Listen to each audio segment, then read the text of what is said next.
Hey everyone, so I'm gonna start some seeds today.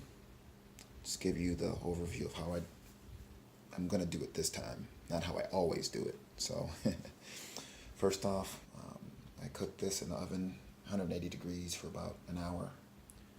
Kill any fungus, gnat larvae, or eggs in it. This is actually reclaimed soil. So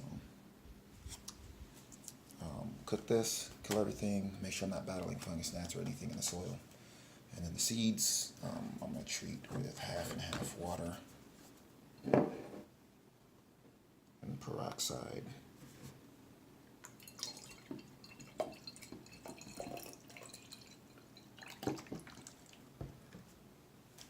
Okay. All right, so I got all my cups. Mind the quietness, everyone still sleeps, so I'm trying to be quiet as possible. So I'm growing black habanero, not chocolate hob, this is a cross. And I'm just putting them in here to fizz. Okay, so black habanero, Chulo Hockley Negro, Reaper BOC, cross, Fatale Gourmet Jigsaw that I saved seed from, strongest plant. Andy's Chocolate Reaper Scorpion, Ahi Crystal, and PDN crossed with BBG7, so the bubblegum. Pimented Inide, I believe, cross. So I'm going to let them fizz in here for a while, and then take them out and do the soil. Alright, so I got them all in. They're getting bottom watered now. And I top watered them. Put the seeds in, and then I put maybe this much more soil over the top of the seeds. And now I just got to spray, misspray them. I'm going to misspray with peroxide as well, just to make sure there's no mold on the surface. And then put some kind of plastic wrap or something over them. If I don't have any, I'll have to pick some up after work today on the way home. But that's pretty much it. So I'm starting 9 varieties. I bought 4 more, so I'm going to start maybe another 2. This is going to be for my fall peppers. So I'm going to plant them out around September, October. Probably, though, way before that. Probably July under some kind of shade cloth in pots. Maybe 8-inch pots in July. And then, depending on what's weak, I might keep them in pots or exchange some stuff. I don't know yet, but you know how we go. We always like to grow what we don't need. So, all right, so here they are now.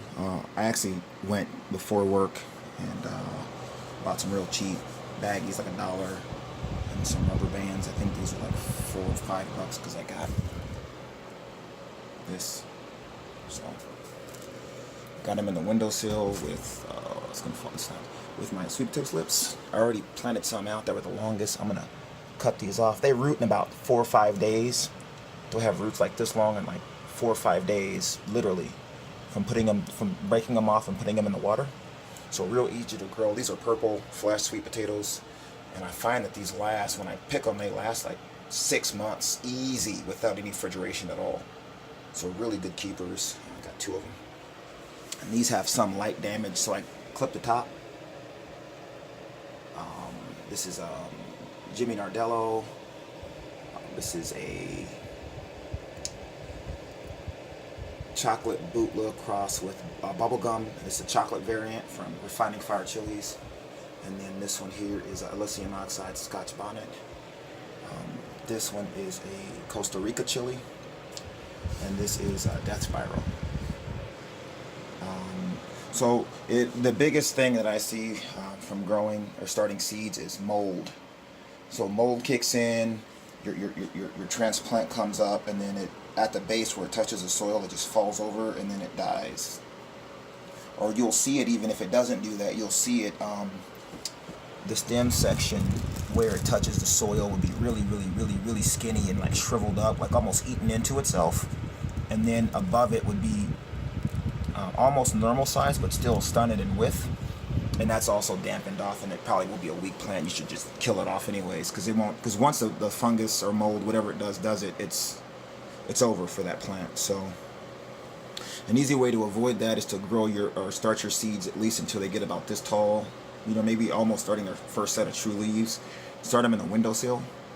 And the UV rays from the sun, UVA and B specifically, will kill the mold for you for free. And then once they're almost getting their first set of true leaves, and you can bring them under your grow lights. That's the easiest way to combat mold. Here, what I did was I baked my soil, and that also, even with mold being not the issue, you still have fungus gnats eating your roots and destroying your plant anyways. So I baked the soil for a good amount of time, and then I watered, bottom watered. I soaked my seeds for any mold spores as well. I soaked my seeds in half strength peroxide, so about 1.5% peroxide, so half peroxide, half water. And then I put the seeds on top. I put like this much more of the drier soil that I baked on top of that, and then I sprayed it. And while I sprayed it, I cleaned off the rims and any kind of mold spores that would have been in the cup possibly. I didn't control the bag itself, anything in the bag, but in the cups I did. I sprayed it down around with 1.5% peroxide as well. Then I put them up, that way nothing can come in or out other than from the bottom here. And these little slits, you can't really see them, but I'm gonna grow them out here, and then I'm gonna transplant them to, I'll show you right now. All right, so I'm not really worried about speed of growth too much, so I don't know if I'm gonna be doing any hydro with any of these plants, maybe a couple. But I've tried air pruning the roots once, and it didn't work out all that well. So what I'm gonna do is, or what I did was I figured out that it was the soil was the issue. Too much compost, too many fungus gnats was the real cause of not working. I think it was last season. So this year I'm going to be more careful with my soil mix, and then air pruning the roots just forces them to branch out. It's almost like topping, just like topping your plant. So the roots are funneled down to the holes, they come out, and then they burn off, and then they branch out closer in, kind of like just like topping your plants. Just think you could top the top and you could top the roots. I'm going to be topping both with all of these because I have plenty of time before I plant them out in July, August time anyways. So I'll probably keep them in this until they're, you'll see the size, and then I don't really know how. Maybe for this one I'll put the larger, whatever the larger seedlings are, I'm going to put in here. The smaller seedlings I'm going to put in here. And I'm thinking this through as I make the video, which isn't a good thing.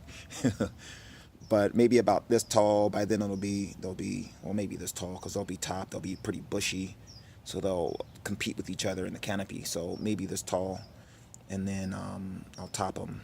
I'll probably let them just go straight up and then top them, and then as they bush, once they start competing, then I'll just take them out of these.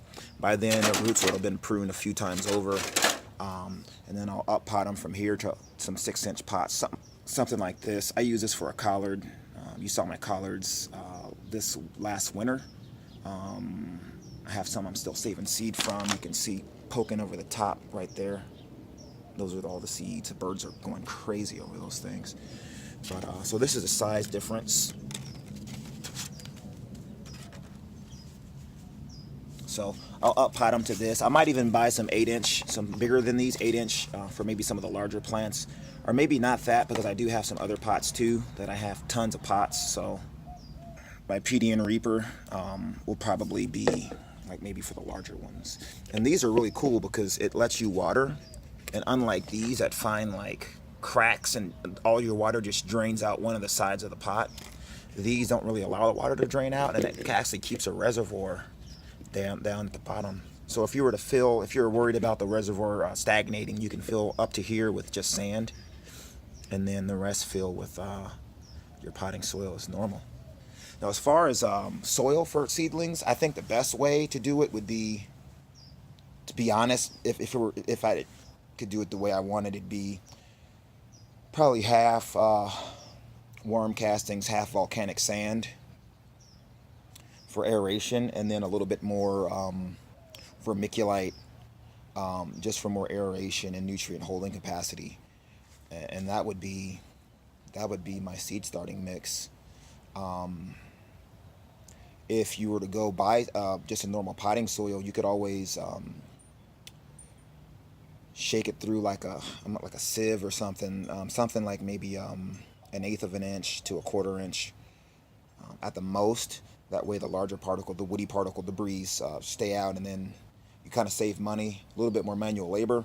Or you could just buy seed starting mix. But if you're starting seeds, again, you're worried about mold, you're worried about fungus, you're worried about fungus gnats and any other, maybe roly-poly eggs or something like that, earwig eggs, because those also damage, then bake it 180, maybe 200 degrees. Just watch the soil and you'll do fine. I'm making this video just because I got a question, how do you start your seeds? And I know this season I didn't really cover that, so this is how I'm doing it. So again, starting them in cups as they sprout. I'm going to prick them out basically before they get even close to their first true leaf, or right around the time they're getting their first true leaf. I'm going to put them in here, put them in these. The larger ones will go in here, the smaller ones in there.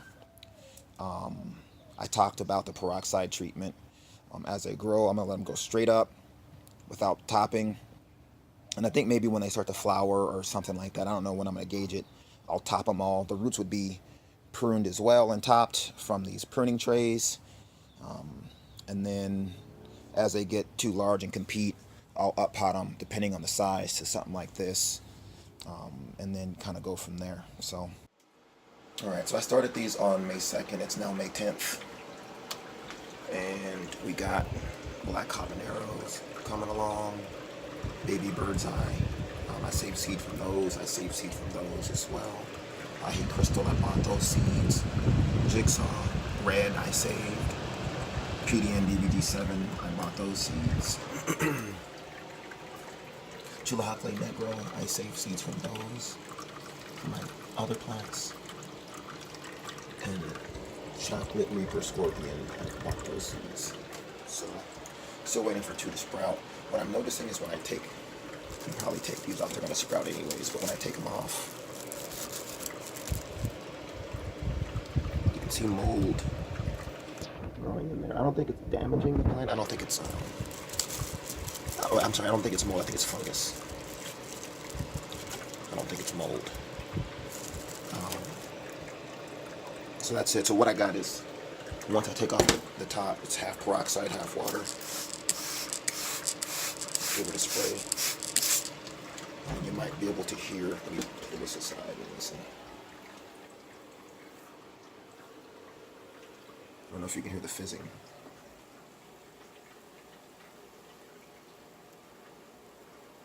Or not, but that's it. So that's how I start my seeds. Once they start developing their first true leaf, I'll move these out into the pruning trays to air prune the roots. So that's it. You can see through the fan. The fan is just giving air circulation after I put peroxide on everything. Just want to make sure I'm not battling any fungus gnats at all, any white flies at all. You can tell because everything's doing really, really well.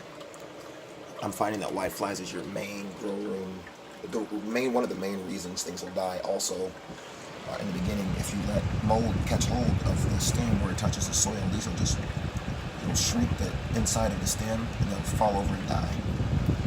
So be careful of that as well. Otherwise, you have really, really good success. So if you have any questions or comments, definitely post them. Thanks for watching.